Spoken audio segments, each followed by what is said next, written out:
після цієї книжки я була впевнена, що я більше ніколи не напишу такого масштабного роману. Зараз, в мене є один задум, і я розумію, що він може бути масштабним, але я не знаю. Тому що ти ніколи не знаєш, коли в тебе з'являється ідея, якщо ти не професійний автор, який, підписав договір, все, я мушу написати, я по-любому це напишу. Якщо ти не такий автор, ти не знаєш, чи ти напишеш, чи ні. В мене було купа задумів, там півкнижки готово, а потім я її не закінчувала. Я розуміла, що це не має сенсу, я вже не хочу, вона мені вже не цікава, там таке. Тому із тим, що зараз, я теж не знаю. За цю книжку дякую. Да.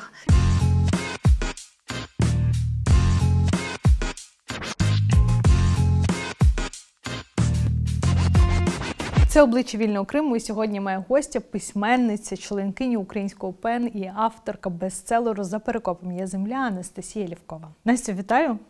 Дуже рада, насправді, дуже щаслива бачити вас тут. З вами було трошечки складно домовитись про інтерв'ю через брак часу у вас, але неймовірно комфортно. Я поясню. Бо ви людина, з якою я коли переписувалась і говорила телефоном, я чітко відчувала, що у вас є повага до свого часу, до свого ресурсу. І до чужого теж. І до чужого теж, так.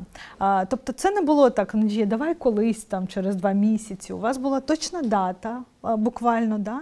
І час. Чи завжди так було? Так. Не знаю, що уточнити. Я справді ставлюся з повагою і до свого, і до чужого часу 100%. І є якісь реперні точки, на які ти маєш орієнтуватися. І там в мене маленька дитина, в неї є няня, яка працює в такі-то години. Я знаю, що я можу розраховувати на свою роботу саме в такі-то години. І від цього все випливає. Коли ще до народження донечки, то теж я планувала. Я дуже чітка і організована. Якщо вас представляють, то говорять: Анастасія Лівкова, значить, письменниця, журналістка, філологиня, членкиня українського ПЕН. Як ви себе передусім відчуваєте? Яка іпостась для вас станом на зараз найголовніша? Я відчуваю себе передусім письменницею з усіх цих професійних іпостасей. Хоча це парадоксально, бо в мене ж насправді виданих тільки 4 книжки і завершених, зрештою. В мене немає невиданих завершених книжок. І натомість є дуже багато проєктів, які я вела як менеджерка. Але передусім я в своїй голові є письменницею, можливо, тому що в мене в голові постійно є сюжети, починаючи з раннього дитинства. Я пам'ятаю перші книжки, які я задумувала там ще в молодшій школі. І завжди я задумувала якісь книжки, і вони в мене там, ці сюжети розвиваються. З якимись я живу по кілька років і пишу їх, якісь я не розвиваю далі. Мабуть, через це я передусім вважаю себе письменницею. В широкому сенсі я філологиня до мозку кісток, тому що мене дуже цікавлять слова, як що ословлюється. Поза камерою ми до початку запису говорили про те, чи це набуте, чи це може бути вродженим талантом, як ви вважаєте? Я думаю, що це однозначно вроджене. Так, я маю філологічну освіту, але це радше випливає з того, що я просто від природи є філологинею. І є, звичайно, люди з зовсім іншою освітою, наприклад, з інженерською, там, айтішною і так далі, і вони пишуть, бо вони мають талант до цього. Звісно, ми сьогодні будемо говорити про феноменальний роман про Крим «За перекопом є земля». Але до цього я трошечки хотіла би з вами поговорити про вас. Де ви зростали, бо, знаєте, дуже багато моїх знайомих кажуть мені, що хіба «За перекопом є земля» не автобіографічна? І я кажу, що ні. Але чому ні, я б хотіла, щоб ви розказали. Я зростала в Хмельницькій області, і там і мої батьки народилися у місті Старокостянтинові. І там я виросла. Не скажу, що дитиною я багато їздила, але в Криму я бувала з дитинства. Тобто перший мій раз у Криму був у 4 роки, ми тоді в Судак на море їздили. Потім ще їздили в Судак, потім я вже студенткою їздила в Партеніт, в Нікіту, Ялту. Там, ясна річ, в Сімферополі завжди, через Сімферополь проїжджали, ну це ж вокзал єдине, що бачили відпочивальники в Сімферополі. У 2012 році була поїздка, про яку я дуже багато розповідала, бо з неї все почалося, бо саме вона принесла оте осяяння, що от я би хотіла написати книжку про Крим. У 2012 році я вкотре була в Криму, але тоді я вперше була саме в Бахчисараї, і тоді мешкала в кримськотатарському будинку. І я часто розповідаю ще цю історію, що на той час, мені було 20 з чимось років, я працювала в книгарні «Є» вже, це вже було далеко після університету, і дуже багато в нас в Україні в середовищі книжковому говорилося про польські репортажі. В нас їх почали на той час перекладати, виходили книжки Маріуша Щігіла, Вітольда Шабловського, Яцека Гуго Бадера, багатьох польських репортажистів. У Польщі цей жанр, от просто він є надзвичайно сильним. От саме польський репортаж у світі дуже цінують його. І в Україні ми їх читали, от в моєму середовищі ми активно читали, ми активно обговорювали і мріяли писати так само. І я тоді в Криму, я пам'ятаю цей момент, коли я вийшла з будинку, дивилася з пагорба вниз на старе місто і подумала, класно було б написати книжку про Крим. Але тоді я думала про репортаж. І це ще ж не сталася анексія, не почалася окупація. Я хотіла написати книжку про незнаний більшості українцям регіон, тому що хоча українці і їздили туди постійно, я маю на увазі мешканці материка їздили, але бачили там тільки гори і море, а самого півострова, людей, які там живуть, їхніх настроїв, їхніх почувань не бачили. І от мені хотілося про це написати, мені хотілося написати, зокрема, про кримських татар. І от я думала про репортаж. Але потім в ході міркувань про це, коли вже почалася окупація, коли я стала спілкуватися з кримчанами вже на материку, бо до того я ще їздила і в Сімферополі спілкувалася спеціально для книжки, але вже в 2014 році у серпні я з'їздила ще, це був мій останній на сьогодні раз у Криму, потім вже було страшно їздити. І я спілкувалася вже багато на материку з кримчанами, які виїжджали, і в моїй голові поступово творився сюжет. І я вже зрозуміла, що я в своїй голові працюю з романом, а не з репортажем. А чому вам здавалося, що ви трошечки більше занурені в Крим, ніж багато інших українців? Тому через що ви пізнавали Крим? Ну от на тему цього кримського роману я даю інтерв'ю вже 2 роки, і я дедалі, в мене змінюються деякі трактування. На сьогодні я дійшла такого висновку, що чому мені цікава кримсько-татарська історія, зокрема, чому вона мене так захопила, тому що в мене дуже сильна національна ідентичність. Тобто я для себе передусім є українкою. І вона значно сильніша, ніж професійна ідентичність, ніж гендерна, ніж ще якась. От я українка для себе передусім. І мені здається, що мені хочеться зрозуміти і себе, чому в мені це таке сильне. Але я це намагаюся зрозуміти через когось іншого. Отакий егоїстичний момент мусимо визнати, так? Але ясна річ, мене дуже бентежить, тобто мені дуже бентежно, мені до сліз читати, дізнаватися про кримсько-татарську історію, всі ці перипетії, людські долі. Але ось цей первісний посил, порив, напевно, через те, що мене цікавить загалом національна ідентичність в сучасному світі. От чому ми проносимо це крізь життя з собою, від кого це в нас, що в нас творить це відчуття, чи воно є природним, чи воно є от протягом життя, формується під впливом якихось чинників. Цікаво просто зрозуміти, коли ви приїхали в Крим, чи було у вас якесь упередження щодо кримських татар або Криму? Бо на той момент ми розуміємо, що на весь простір України, і взагалі Радянського Союзу, Росія дуже так, своїми наративами давліла. Так, на пострадянських територіях, звичайно, це було.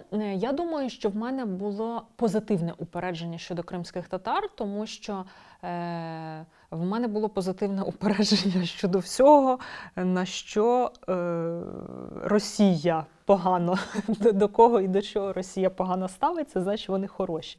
І я навіть не знаю, чи я щось знала, я вже не пригадую, чи я щось знала особливо про депортацію 1944 року, чи я знала на той момент, 2012-му, коли я вперше побувала. Напевно, вже знала. Але я не пам'ятаю, як я дізналася про депортацію. Мені здається, що не у школі, а може й у школі, я вже не пригадую. Припустимо, в 2012 році я знала такі речі, що кримські татари були депортовані, що вони корінні для Криму, передусім, що вони корінні, що вони були депортовані, що вони повернулися. Ось, що Ханський палац – це їхня будівля, їхнє місце сили. Напевно, ось це головне, що я знала. Я знаю, що десь ще місяців 9-8 тому приблизно 50 примірників за перекопом 50 тисяч. 50 тисяч, вибачайте. 50 тисяч примірників за перекопом «Є земля» були розпродані. Станом на зараз скільки продано?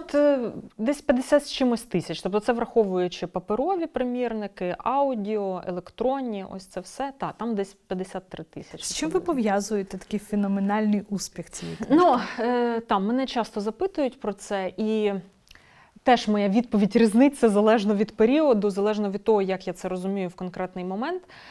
Я думаю, є кілька причин, і одна з них – це те, що Крим загалом українці знали, бо вони туди їздили, але раптом їм в цій книжці відкривається те, чого вони не знали. Тобто, здається, я ж все знав, а тут те, чого я взагалі ніколи не знав, і виявляється, взагалі я не знав Крим. І ось, що ця книжка дає знання.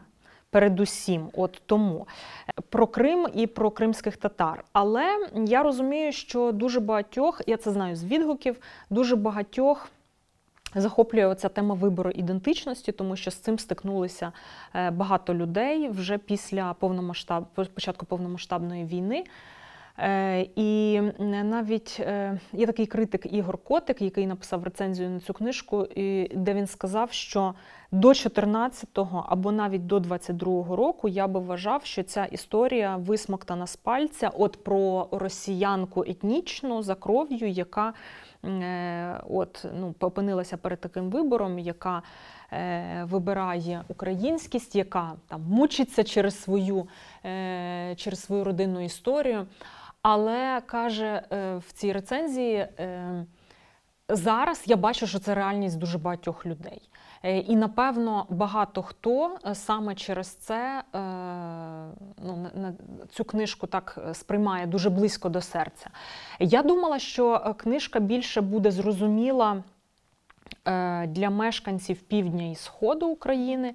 І, напевно, так і є, але мені відомо, що її дуже багато читають і на Заході, і в центрі, ясна річ, і краще розуміють тоді. Краще розуміють, чому люди, наприклад, говорили російською, які в них були життєві обставини, які в них були родинні історії, складні дуже. І виходить, що ця книжка якось сприяє порозумінню. І мені це дуже приємно, бо саме таку мету, я собі її так не формулювала. Тобто, ясно, взагалі, мені здається, що ми пишемо книжки, зокрема, для порозуміння. Але я це так не формулювала, а зараз я бачу, що це для так. Насправді для мене це хороша новина, що люди пізнають таким чином, да, і розуміють більше людей з окупованих територій, зокрема і Донеччина, і Луганщина, і Крим.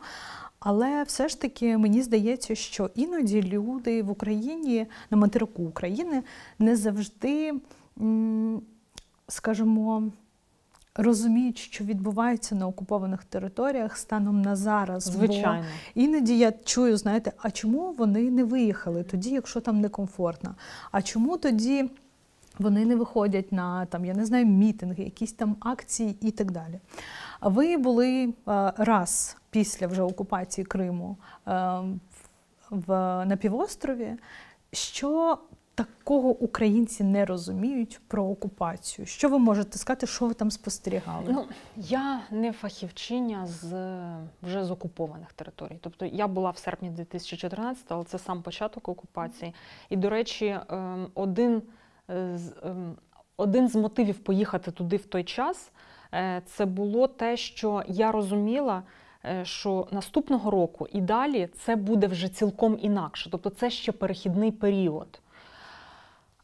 І так воно було, і те, що було далі, це набагато ще гірше. І я вже далі, ну, моя ж книжка закінчується вже 14-м роком, і далі я не досліджувала. Я знаю деякі речі, бо я спілкуюся з людьми, але цілісну картину, панораму я не можу скласти. Але 100%, звичайно, я погоджуюся, що загалом окуповані території в нашій свідомості, це ми розуміємо щось про них тільки дуже дрібними уривками, і є дуже багато стигматизації, осудження людей, які там. Багато хто вважає, що там залишились тільки ждуни руського міра, хоча це не так, і там же ж і партизани є. І дуже мало інформації. Власне, чому ми так мало знаємо? Тому що годі видобути якусь інформацію. Неможливо журналістам туди поїхати, це дуже небезпечно. І ну, це має своє пояснення, але колись нам же ж треба буде відкривати це все одно. Тому, власне, «За перекопом є земля» для мене стала феноменом, бо вона продавалася, ну просто... Ви можете собі уявити, я якось прийшла в «Сенс» і питаю, чи є у вас «За перекопом є земля», вони кажуть, немає, буде там колись. Заходьте просто, там, або ми вам повідомимо. Да? Я шукала цю книжку, не знаю, десь 2 тижні. Я знайшла, купила. Більше того, багато моїх знайомих і друзів говорили, що не можуть, якби там тому що закінчився тираж. Тому для мене це стало великою несподіванкою, що роман саме про Крим і історію кримських татар, зокрема, набув такої популярності. Я подумала, що, можливо, це такий кредит довіри від українців до українки, що авторкою є Анастасія Левкова. Як ви думаєте, якби цей роман написав хтось кримсько-татарського походження, чи вона була б такою популярною? Я думаю, що так, що це не пов'язано з тим, що моє ім'я якесь було відоме. Воно не було таким відомим до того. Я думаю, мене часто запитують, чи такий роман міг би написати хтось з Криму, кримський татарин, кримська татарка. І я думаю просто, що для деяких речей потрібна дистанція. Тому що коли ти сам все проживаєш, тобі іноді важко виділити, що з цього когось вражає, а когось не вражає. Що головне, що другорядне. Мені, наприклад, зараз дуже важко було би працювати над романом про війну. Я пробую просто про повсякдення воєнне. Дуже важко, тому що немає дистанції. Тобто, перше, це дистанція ось ця людська, так, людина, яка ззовні пише про щось. А по-друге, дистанція часова. Тобто про минуле нам може бути легше писати, або не легше, бо тобі інформацію треба видобути, але тобі легше відрізнити, що головне, що другорядне, що в результаті спрацювало як там, передвісник якоїсь тенденції, а що не спрацювало, і тоді ми залишаємо це за дужками або в дужках. І Тому от ця дистанція дуже важлива. З іншого боку, я переконана, що книжки треба писати із середини, і ззовні. Тобто потрібні всякі. І там про Україну потрібно, щоб було написано і українцями, і з-поза України, бо це різна оптика, і вся вона складається от в мозаїку цілісно. І так само про Крим. І зсередини, і ззовні. Важливо, звичайно, щоб писали про Крим і кримчани, і, зокрема, кримські татари. Ви понад 10 років писали цю книжку, провели сотні інтерв'ю, жили у кримських татар деякий час, спілкувалися дуже багато, були в гостях. І цей роман був сприйнятий дуже тепло і кримськими татарами, бо він дійсно відображає життя кримських татар того часу. Коли я 2 дні тому написала в своєму інстаграмі, що буде інтерв'ю з Анастасією Левковою, можете написати свої враження про книжку, якщо ви її читали, то моя подружка написала, що він дуже класно візуалізується в голові. Тобто він так написаний, що прям ти точно собі уявляєш ці вулиці і так далі. От чи у вас була ідея, можливо, екранізувати цю книжку, чи хтось звертався з цією ідеєю до вас? Ідея екранізувати твір має виходити не від письменниці, а від режисерів. І я розумію, що зараз у нас такий стан кінопродукції, кіновиробництва в Україні, що це неможливо. Це дуже великі гроші. Цей фільм, якби він був, його би варто було знімати в Криму, це зараз неможливо, павільйони – це дуже дорого. Ну, словом, я не спеціалістка з цього, але я розумію, що це дуже дорого. Але в перспективі було би, напевно, уявімо, гарно, що серіалом було, тому що це дуже довгий. Ну, насправді так. Уявімо, що звернувся до вас режисер, що все ж таки він побудує, значить, локації, оці павільйони, і все буде виглядати як в Криму. Але ж ми знаємо, що в режисерів є свої якісь там правки. Щось з книги вони можуть опустити. Чи ви як авторка погодились би на це? Так, погодилась би цілком. Я не ставлюся якось супер ревно взагалі до того, що про книжку говорять і що може вийти потім з книжкою. Тобто мені важливо, щоб під моїм іменем вийшло так, як я це хочу, так, як от я написала текст. Але якщо це буде інше ім'я сценариста, будь ласка. Значить, «За перекопом є земля» перекладена вже на словацьку мову? Так. А на які мови ще планується? Чи ви знаєте щось про це? Я знаю, що книжку чекають українці в дуже багатьох країнах, перекладеною мовами тих країн, щоб вони могли її дарувати своїм друзям, от для того, щоб краще розуміли Крим, бо книжка дуже багато пояснює і про Крим, і про Україну теж. Але загалом оце питання перекладу, видання книжки іншими мовами в інших країнах, тобто питання не самого перекладу, а видання – це дуже складне питання, і над цим треба дуже багато працювати, видавництво над цим працює. Але принаймні англійською, я думаю, що він точно вартий вийти. Англійською перекладати найважче, тому що англомовний світ, Америка, Велика Британія, якщо ми говоримо, вони живляться переважно своєю літературою. Тобто 90% літератури на американському ринку, скажімо, це написано американцями. До речі, тут дуже цікаво, хто ваш улюблений автор, ким ви надихаєтесь? Першим мені спадає на думку Віктор Петров Домонтович, яким я захоплювалася все студентство, просто там все читала, що навіть те, що було дуже важко добути в той час, зараз багато що його видано. Це автор першої половини і ХХ століття, і там він в 60-х роках уже помер.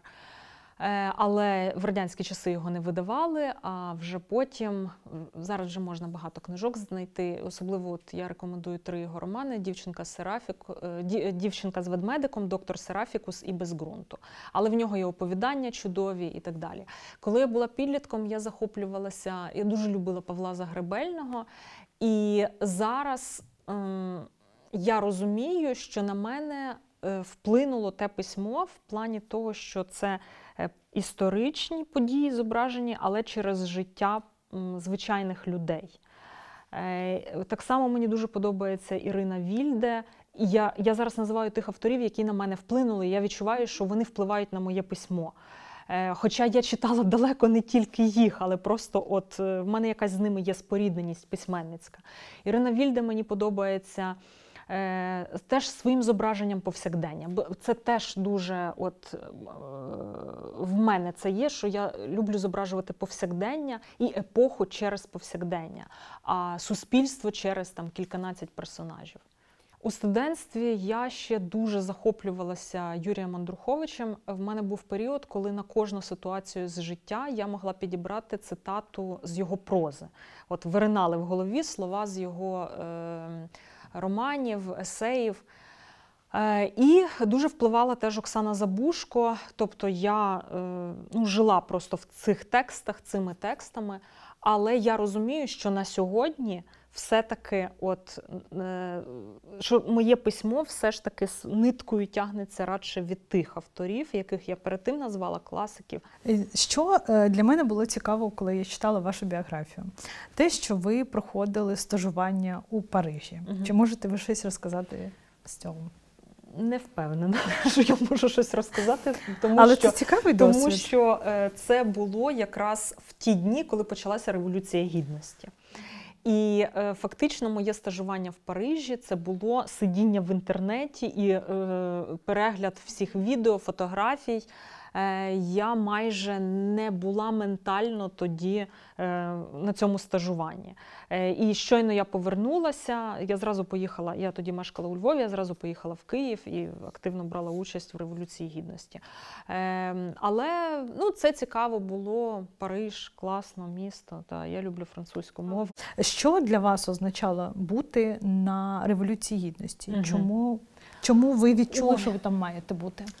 Для мене це дуже сильне пережиття, і я це відчувала і тоді, і я не можу про це без сліз говорити. Я відчувала дуже велике єднання, і мені тоді я вже формулювала цю фразу, що ми дуже щасливі, що ми можемо на своєму віку це пережити, бо далеко не в кожній країні, не кожному поколінні випадає пережити таке єднання і такий момент історії, коли ти справді відчуваєш, що саме цими днями, саме в ці хвилини і цими людьми твориться історія. Так. Тоді я так відчувала, але потім, після 2014 року, в нас вже просто все було отаким, що твориться історія. І особливо, коли вже повномасштабна війна почалася, то я вже відчувала прямо фізично, як всі борці за незалежність України, які були там протягом століть, особливо ХХ століття, як вони дивляться на нас з-посеред зір і з одного боку співчувають, а з іншого боку заздрять. Ця фраза є і в післямові до кримського роману. Недавно я брала участь у книжковому фестивалі в Болгарії, але це було онлайн. Тобто я була в Києві, і я записувала відеозвернення, де я говорила про те, що я пам'ятаю часи в Україні, коли нам здавалося, що ми перебуваємо на периферії світу, що тут нічого не відбувається і нічого не може відбуватися. І зрештою я і в кримському романі описую теж ці часи. Але як швидко все може змінитися, і як радикально все може змінитися. І я говорила, звертаючись до болгарської аудиторії, я говорила про це, що, мовляв, треба бути готовим до таких переворотів, тому що ніхто не знає, де може відбутися наступний цивілізаційний злам. Він в Україні він відбувся, і то на нашому поколінні. Але зрештою, зараз я роздумую про те, що і наші батьки цього зазнали, тому що вони пережили крах Радянського Союзу, і це дуже сильна зміна, неймовірна зміна. І ми зараз неймовірну зміну переживаємо, тому що весь світ перевертається зараз. Те, що нам здавалося неймовірним, стає імовірним. Ось. Ви знаєте, коли мені було 14 років, сталася помаранчева революція. Мені просто шалено хотілося тоді піти на виборчу дільницю і проголосувати. Бо я щось таке, знаєте, відчула ніби тоді. ну що, я відчула, що я громадянка Мгм. якоїсь країни, Так. України. Угу. Мій батько теж був учасником помаранчевої революції, і мені здавалося, що це ключова подія Мгм. цього століття, скажімо Мгм, так, мгм. да? Що вона змінить раз і назавжди все. Угу. Потім ніби щось відбувалося, потім до влади прийшов Янукович, Мгм. потім Революція Гідності, і мені здавалося, що це ну от все. Я це інакше бачу, бо мені здається, що все ж таки Революція Гідності перемогла не тільки тим, що утік Янукович, а тим, що все ж ми перейшли до зовсім іншого етапу нашого державотворення, до українського етапу, тому що до того він був все ж таки в полі Росії, підросійським, скажімо так. І можна навіть сказати, що Україна все одно була окупована Росією аж доти, ментально, зокрема, і після Революції Гідності, і з війною, на жаль, з такими подіями це почало змінюватися. І я пам'ятаю часи, коли, наприклад, їдеш у маршрутці в Києві і кажеш, передайте, будь ласка, за проїзд, на тебе вся маршрутка озирається, бо ніхто не звик чути українську мову. Я можу дуже багато таких історій навести, і зараз це цілком інакше.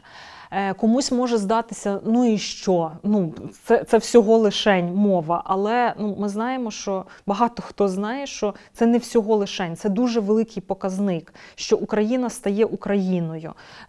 Подивімося, як зараз зовсім інакша українська культура, як вона розквітає, розвивається, як вона вибухає в хорошому сенсі слова, як люди цікавляться, як вони відкривають про себе. Оце дуже важливо.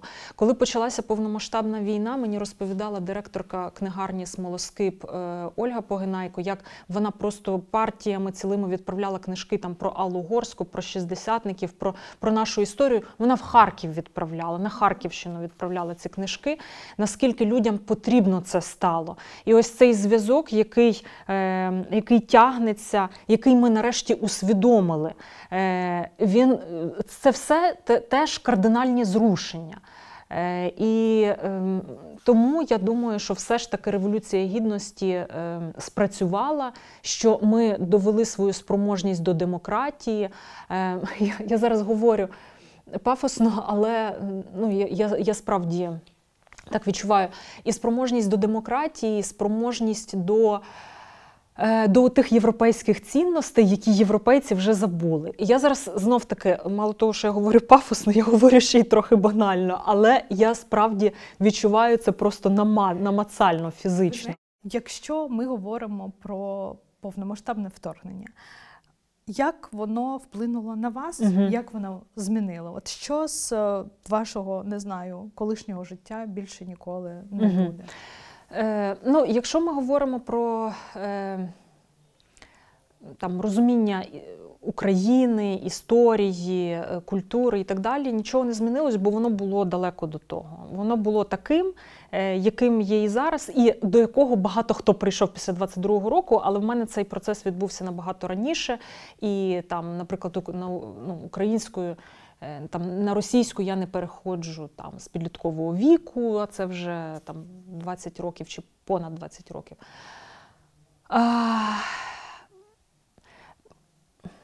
Змінилося, напевно, тільки розуміння, що війни в сучасному світі можливі.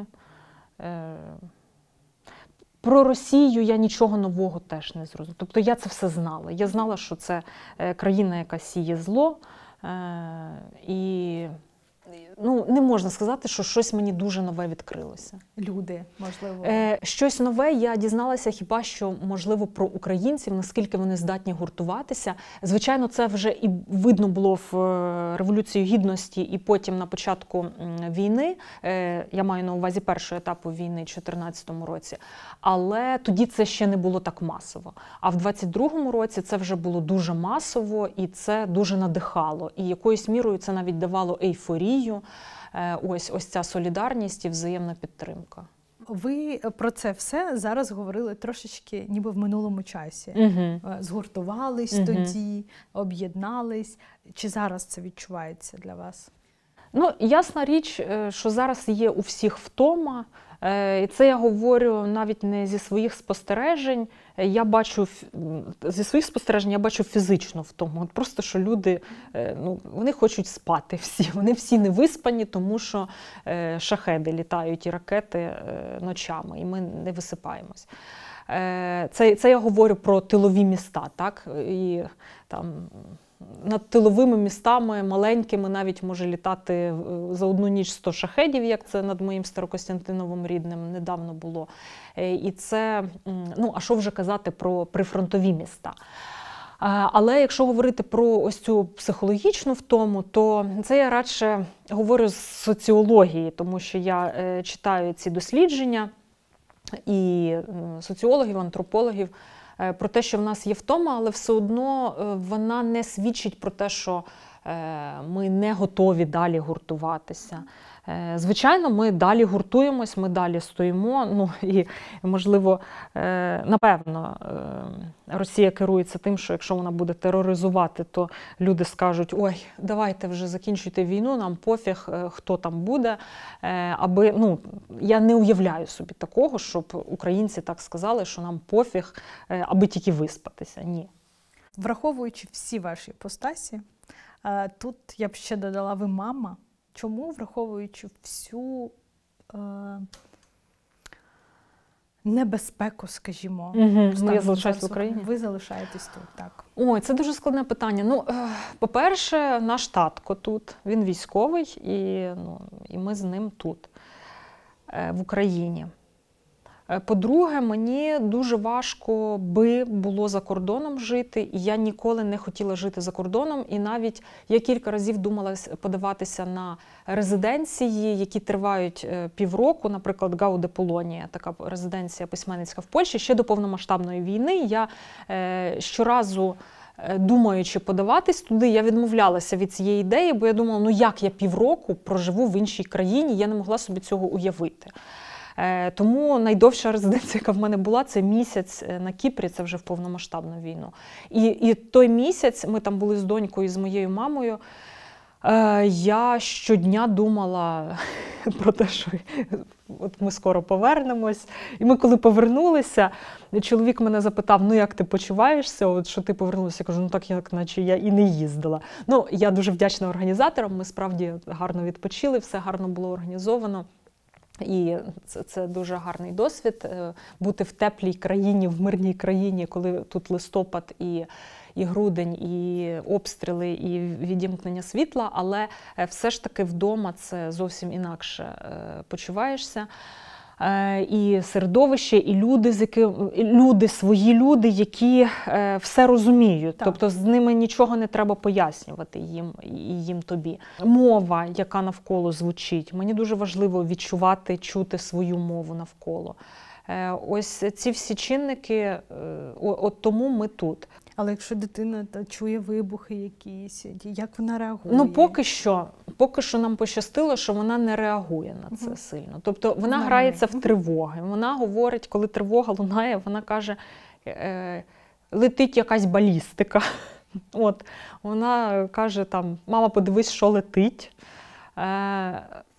Вона часто говорить про повітряну тривогу, в неї буває гра рольова, коли вона складає своїх звіряток, свої м'які іграшки в ванні, бо тривога. Хоча в цей час тривоги може не бути, але вона їх там складає всіх, бо ж тривога, треба ховатися. Але коли справді вибухи, вона зазвичай спить. Якось так в нас складалося, що зазвичай вона в цей час спала, або це було вдень, я її підхоплювала, зразу виносила в коридор.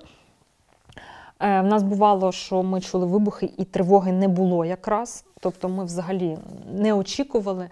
І я швидко підхоплювала, якось мій тато сказав на це, він був свідком цього, і він тоді сказав: в тебе реакція, ти дуже швидко. Я кажу: бо я звикла, я знаю вже, що робити. Ясно, що якби це було вперше, то я би не знала.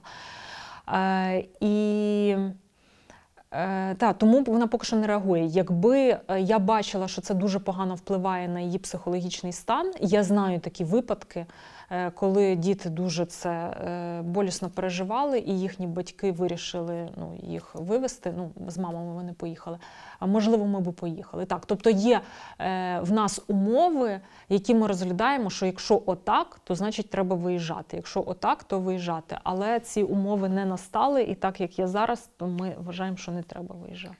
Хоча, я додам, я свідома того, що в українців у всіх збите почуття безпеки. Тобто може ставатися щось, там якісь вибухи, а ми не розуміємо небезпеки, яку це несе. Я це вперше зрозуміла 18 березня 2022 року, коли я жила тоді у Львові на початку повномасштабної, і тоді перший був приліт до Львова саме, і я його бачила зі свого вікна.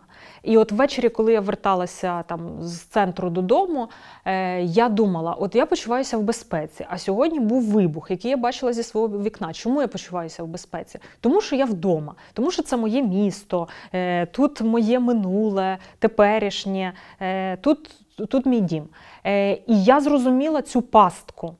Потім я чула історії з Маріуполя, що люди бачили, як в них вибухали будинки напроти, і вони думали, це ж не наш будинок, значить все окей, можна залишатися. І зрозуміло, що це пастка, а треба їхати все ж таки. І я дуже намагаюся зберігати здоровий глузд і якось про це здорово розмислювати, але я свідома того, що він все одно вже не дуже здоровий. Як ви сьогодні бачите це майбутнє?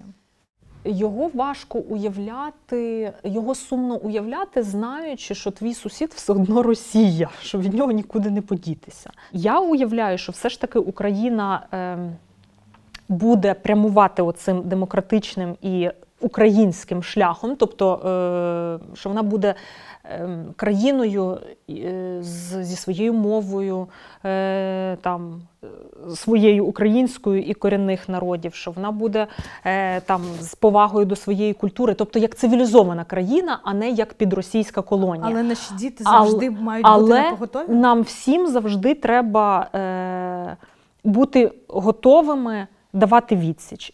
Мені здається, що модель Ізраїля. Тобто, що всі повинні проходити підготовку військову, і дівчата, і хлопці. Я думаю, що коли моя донечка трошки підросте, то і я повинна пройти цю підготовку, і вона має її проходити в школі, там далі, як це вже буде організовано. Постійно так бути готовими давати відсіч. Хочу подякувати Кримському дому за те, що надали нам сьогодні таку чудову локацію. Тим більше тут є виставка «Єллар-Віюллар», на яку я вас запрошую, звісно. І взагалі за те, що завжди надаєте нам майданчик для зйомок Чохсавлом. Яке місце у вашому житті займає кримський інжир? Я прив'язана до кримського інжиру як до того, що є моїм теж дітищем, так? Бо я була біля його витоків, і ми це разом продумували, починали з Алімом Алієвим. І для мене перша асоціація з кримським інжиром – це слово «спільнота». Тобто я вірю і бачу, що кримський інжир творить спільноту, і от я якось її фізично відчуваю, і це тепло, яке між нами встановлюється, між цими людьми, між собою, між мною і людьми, які беруть участь, які виходять у фінал, чиї твори друковані у збірниках, люди, які подаються багато років, наприклад, поспіль. Це все дуже теплі стосунки, і я думаю, що це теж одна з цілей, одна з заслуг кримського інжиру, що він творить таку спільноту. Але ясна річ, що дуже важливо і самі твори, самі артефакти, які творяться завдяки кримському інжиру, тому що є дуже багато творів, які би не постали, якби не було цього поштовху від конкурсу. А коли комісія, чи як це правильно назвати? Журі. Коли журі, читає ці праці, чи вони знають, хто це написав? Ні. Чи вони анонімно читають? Анонімно читають. Ви така сама? Ні, я якраз та людина, яка бачить і шифрує їх. Ага. А мені цікаво, чи можуть вони, бо я знаю, що на кримський інжир там декілька років поспіль подається одна і та сама людина, наприклад. Пише різні твори, але подається. Чи можна за стилем все ж таки розгледіти автора? Я думаю, що якщо брати кримсько-татарських авторів, то можна. Кількісно їх менше, подається, що зрозуміло, тому що просто кількісно кримських татар менше, ніж українців. І я просто знаю від авторів, від журі, від членів журі кримсько-татарського, що вони впізнавали когось за стилем.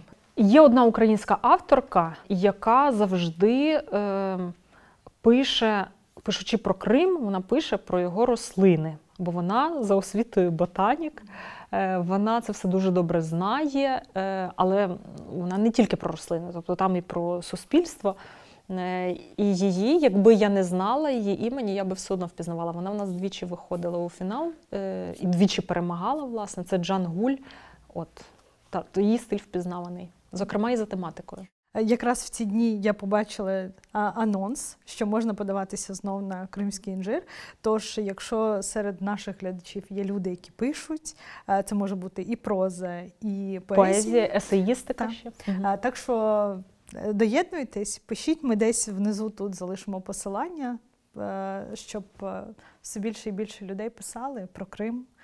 Кримсько-татарською, українською, неважливо. Можливо, ви більше трошечки розкажете про Так, я нагадаю, що є номінації проза українською мовою про Крим, поезія українською мовою про Крим, проза кримсько-татарською мовою без обмеження теми. Про Крим, не про Крим, все одно, аби кримсько-татарською мовою, і поезія кримсько-татарською мовою, також есеїстика і тою мовою, і тою, і дитяча література. І це може бути дитяча і поезія, і проза кримсько-татарською, українською.